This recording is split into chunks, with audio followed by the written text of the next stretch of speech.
Hey guys, good morning. Welcome back to our channel, the Eaton Squad. My name is Eddie. So for today's video is the latest travel advisory from the Bureau of Immigration on the revised travel restrictions and quarantine protocols classifications. Details coming right up.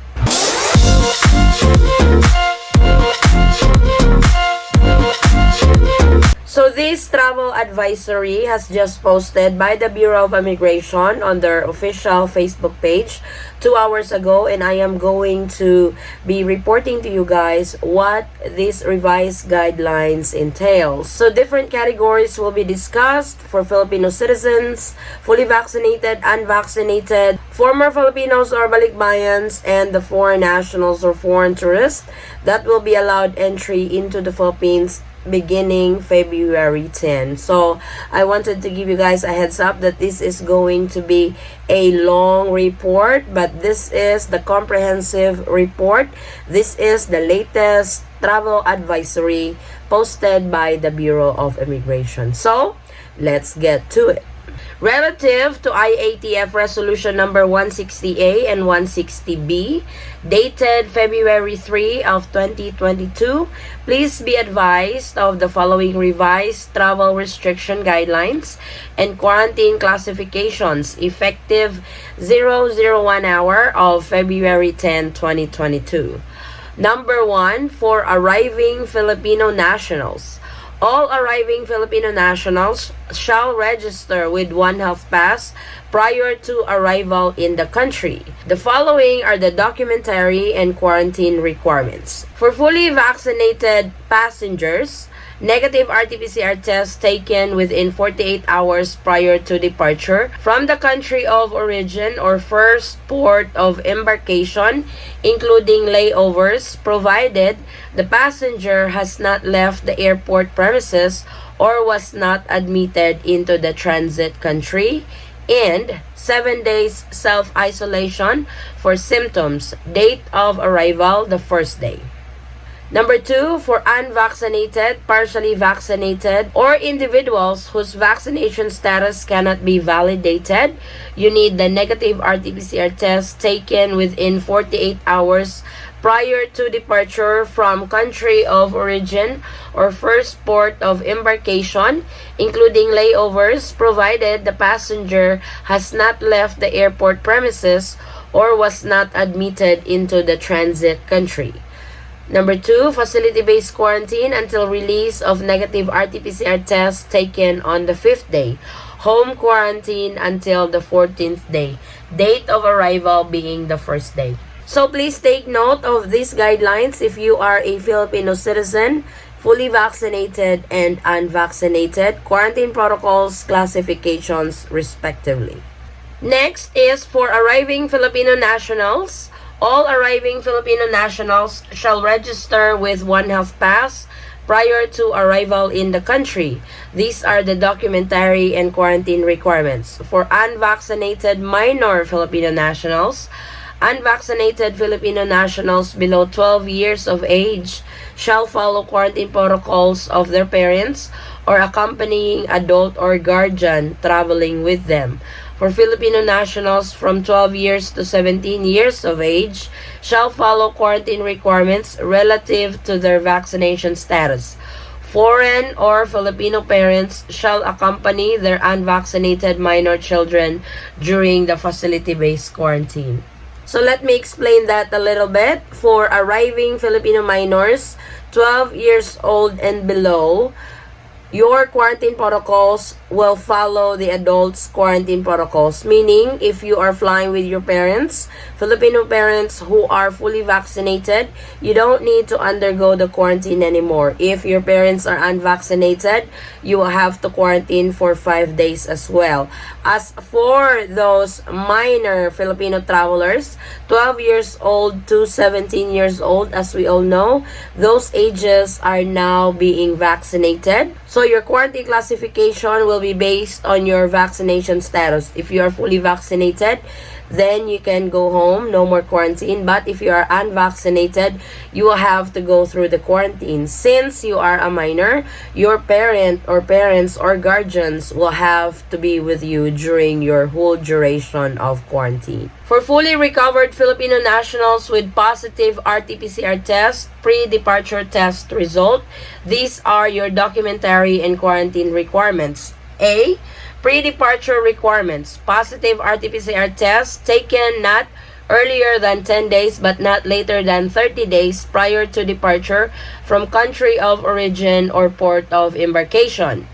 Number 2, positive RT-PCR test taken within 48 hours prior to departure from country of origin or port of embarkation, excluding layovers, provided the passenger has not left the airport premises or was not admitted into the transit country, and medical certificate issued by licensed physician stating that the Filipino was asymptomatic, mild, moderate, severe, or critical case of COVID-19, as the case may be, has completed the mandatory isolation period, is no longer infectious, and has been allowed free movement and travel. Quarantine requirements. For fully vaccinated, 7 days self-isolation for symptoms, date of arrival being the first day. For unvaccinated, partially vaccinated, or vaccination status cannot be determined, facility-based quarantine until release of negative RT-PCR test taken on the 5th day, and home quarantine until the 14th day, date of arrival being the first day. So yes, positive patients can now enter the Philippines. This is when you tested positive, has isolated, has quarantined, has went through treatment for COVID-19, but you still test positive when you are getting ready to fly to the Philippines. They said not earlier than 10 days, not later than 30 days. So this is not the case of you went to an RT-PCR test and you test positive, you can still go. No, this is not the case for this classification. This is when you tested with COVID-19 before and you still test positive on the mandatory RT-PCR test for 48 hours. As long as you can show medical certificates signed by a licensed physician that you have recovered, that you were granted free movement to travel, and that you are not infectious anymore, then you will be allowed entry into the Philippines. For arriving foreign nationals, documentary and quarantine requirements. For foreign nationals, entering the Philippines visa-free, meaning you came from the 157 countries that are non-visa required. Number 1, former Filipino citizens with balikbayan privilege under RA 9174, including their spouse and or children traveling with them to the Philippines, provided they are not restricted nationals or citizen or national of countries allowed to stay not exceeding 30 days per EO 408 of 1960 as amended. Fully vaccinated except for minor children below 12 years of age traveling with their fully vaccinated foreign parents. Possess acceptable proof of vaccination. Number 4, with negative RT-PCR tests within 48 hours prior to departure from country of origin or first port of embarkation, excluding layovers, provided the passenger has not left the airport premises or was not admitted into the transit country. Number 5, with valid return ticket to port of origin or next port of destination, not later than 30 days from date of arrival in the country. Number 6, with passport valid for at least 6 months at the time of entry. Number 7, with travel insurance for COVID-19 treatment cost with a minimum coverage of $35,000 for the duration of stay in the Philippines. And number 8, 7-day self-monitoring for symptoms, date of arrival being the first day. So this is bright as day for foreign nationals under this category who are former Filipinos or balikbayans, and those citizens or nationals coming from the Executive Order 408, coming from 157 countries. These are your requirements, and it did say over there that you will need travel insurance and the return ticket not less than 30 days, or the outbound ticket to the next port of destination. So I hope we are clear on that. This came from the Bureau of Immigration Facebook page. For arriving foreign nationals, documentary and quarantine requirements. Foreign children traveling with Filipino nationals, unvaccinated foreign children below 12 years of age traveling with Filipino parents shall follow health and quarantine protocols of their Filipino parents traveling with them. Foreign children from 12 years to 17 years of age traveling with Filipino parents shall follow health and quarantine requirements relative to their vaccination status. Foreign or Filipino parents should accompany their unvaccinated minor children during facility-based quarantine. For foreign nationals entering through 9A visa. So I know some of you still have your 9A visa, and this applies to nationals or citizens of countries that are not listed on the Executive Order 408. Foreign nationals from visa-required countries or restricted countries shall secure an entry exemption document or EED and must meet the following requirements. Number 1, fully vaccinated, except for minor children below 12 years of age traveling with fully vaccinated parents. Number 2, possess acceptable proof of vaccination. Number 3, with negative RT-PCR test taken within 48 hours prior to departure from country of origin or first port of embarkation, excluding layovers, provided the passengers has not left the airport premises or was not admitted into the transit country. And number 4, 7 days self-monitoring for symptoms, date of arrival being the first day. We have some notes over here. Fully vaccinated foreign nationals covered under this section who fail to present acceptable proof of vaccination shall be subject to facility-based quarantine until release of negative test taken on the 5th day and home quarantine until 14th day, date of arrival being the first day. So let me explain that a little bit. For foreign nationals who can enter the Philippines and for some reason your proof of vaccination cannot be validated by the Philippine government or the Bureau of Quarantine, you will have to undergo facility-based quarantine. This is 5 days. You'll get swab on the 5th day and you will have to do home quarantine up to the 14th day. So I hope we are clear on that. This is especially to those foreign nationals coming from the country that don't have the reciprocal agreement with the Philippine government. They might have a problem verifying your proof of vaccination. So like it says on the advisory, if they cannot validate it, then you will have to undergo facility-based quarantine for 5 days, regardless if you are fully vaccinated. For arriving foreign nationals, documentary and quarantine requirements. For foreign nationals with other types of visas, foreign nationals with valid and existing visa other than 9A visa may be allowed entry subject to the following. So, aside from the 9A visa, these are 13A visa holders and SRRV, for example. Number 1, fully vaccinated, possess acceptable proof of vaccination, 7 days self-monitoring for symptoms, date of arrival being the first day. Not fully vaccinated individual under this category shall be denied entry. Fully vaccinated foreign nationals covered under this section who fail to present acceptable proof of vaccination shall be subject to facility-based quarantine until release of negative RT-PCR test taken on the 5th day and home quarantine until 14th day, date of arrival being the first day. So please take note that foreign nationals, unvaccinated foreign nationals, will not be allowed entry into the Philippines. As of right now, they don't have any protocols for unvaccinated foreign nationals. Only they accept fully vaccinated. Vaccination requirements, basis of full vaccination.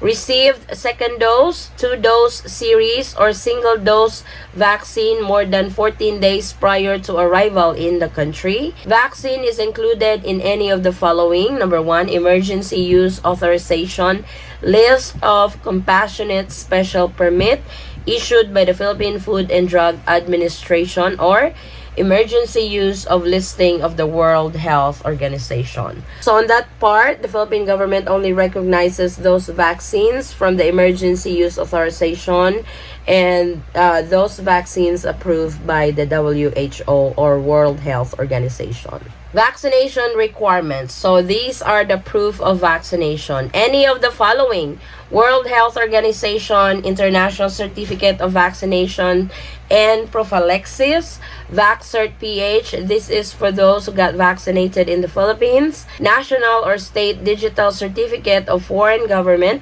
which has accepted VaxCert PH under a reciprocal agreement unless otherwise permitted by the IATF, or other proofs of vaccination permitted by the IATF. On the airline responsibility, fraudulent or unverified vaccine certification and passengers' non-compliance with insurance requirements shall be liability of air carriers. Existing guidelines for arriving 9E visa holders and crew members shall still be observed. The foregoing is without prejudice to the exercise of the mandate of the Bureau of Immigration in arrival and departure formalities. And that being said, do not be surprised if airlines are going to be so strict when it comes to documentation for travelers to the Philippines, because they are the ones going to be penalized if they do not follow the protocol or the guidelines of the IATF. So please be guided. So I hope this travel advisory from the Bureau of Immigration is clear to everyone, to respective categories and travelers to the Philippines. That will take effect on February 10 of 2022. So please be guided. This is for Filipino citizens, dual citizens, former Filipinos or balikbayans, foreign nationals with valid and existing visas, and for foreign tourists entering the country in 3 days. And so our source for today is the Facebook page of the Bureau of Immigration. This is their legit Facebook page, and this is where they post the latest travel updates to the Philippines. And this is in accordance with the latest IATF Resolution 160-A and IATF Resolution 160-B. So this is our quick update for today, guys. Thank you so much for watching. If you have any questions, concerns, and inquiries with regards to this video and in any of our travel related videos, please comment it down below and I will try to get back to you guys as soon as I can. I cannot reply each and every one of you in one setting, so I apologize if there is a delay on responding to your messages. If I do not respond, and if you need urgent assistance or urgent question to a particular travel update, please message me in our Facebook page. Same handle, the Eaton Squad, and I will reply as soon as I can. This is not the only thing that I do, and I do not just sit down and wait for your inquiries. So I apologize. I am not trying to be rude. I am just stating to you guys, stating facts, that I also have other responsibilities, and I will get back to you guys as soon as I can. I just feel bad that somebody has commented that our channel don't care and don't respond to any of his inquiries. That is not true. I try to reply as soon as I can, but like I said, replying to 100 plus messages on a video, 50 plus comments on a video is not easy, and it can't be done in one setting. I am not complaining. I am just asking for your patience and understanding. I am trying my best to reply everybody, and like I've always said, if you have urgency on your inquiry, please direct message me in our Facebook page. Same handle, the Eaton Squad. So this is our latest travel update. Thank you so much for watching, and thank you for the continued support and trust to our channel, the Eaton Squad.